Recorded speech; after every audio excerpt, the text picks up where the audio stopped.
Kamusta mga pare, isang maulang araw sa ating lahat. Ginamit ko nga pala si Lucas dito.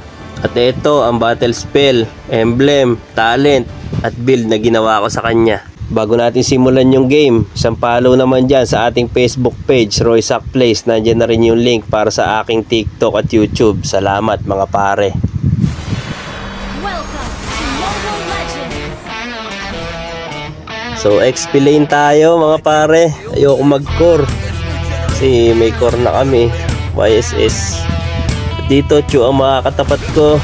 Lamang poke lang kami dalawa. Poke Yan, masakit din si Chu. First blood nga si Pani. First blood ni Odette. Mamaya natin papalagan tong Chu na to kapag kami item na tayo medyo pampatigas. First item ko nga pala dito, Thunder Belt. Ito ang priority ko para matigas. Tsaka pag nag level 4 pwede na sa team fight to. So dito nag level 4 na ako mga pare. Mamatay na si Chu. Tumitipi. Kaya pala may kakampi. So pagtutulungan nila ako dito at mamatay nga ako dito mga pare, hintayin nyo ang rest back. Dito dinalawan na ako ni Franco mga pare. Gusto pa niyang kunin yung crab. Pero si Chu tamang iwas lang dito. At ayan, kinagat na nga ni Franco. Mukhang mapapatay na nga namin siya mga pare. Buti na lang may Regan ako pang KS. Dito buo ko na nga yung Thunder Belt. Next item ko naman is War Axe, pampadagdag sustain. Dahil naka Thunder Belt na ako, mas matigas na ako ngayon sa YouTube. Hindi mo na ako kaya. Kahit sipain mo pa ako pabalik, di ka makakaligtas sa Regan. Talon tayo sa First Lord mga pare. Nakuha na nga namin at buo na rin yung corrosion ko dito. Ito na, dito na yung simulahan ng experimental build. Si Lina papalag, mapapatay siya ni YSS. Assist na naman ako dito mga pare. Tapos babasag kami dito sa top. Pero mukhang mga dedepto nila eh. At mag-out na nga kami dahil low na si YSS.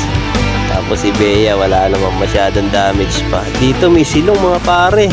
Papatayin ko to, hindi na makakatakbo sa akin to. Grabe ang sisi ni Lucas. Dito maluwag na yung mapa namin. Tamang kuha na lang kami ng mga resources nila at makukuha ko na yung red buff ng kalaban dito. Tas abang-abang lang para sa susunod na wave. Pero may hanabi dito mga pare. Hindi na makakatakbo to. May corrosion na ako eh.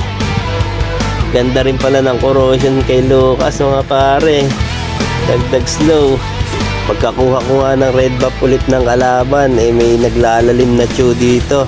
Papalagan ko na ulit to mga pare. Wala na siyang magawa oh. Hindi na niya ako kayang bawasan. May umepal pang si Lina pero hindi rin niya ako kaya. Kaya mag-out na lang din siya. Push na nga kami dito mga pare. Papasok na kami sa base nila. At hahabulin ako ni Silong mga pare. Low na ako pero siya pa yung mamamatay mga pare. May Chu, walang damage. At marirega ko siya. Kaya alam magkakasil di ko mapapatay. Lumalim ako doon mga pare. Pero mukhang matatapos na din yung laban dito. Kumunti pa si Odette. Yun, tapos ang boxing mga pare.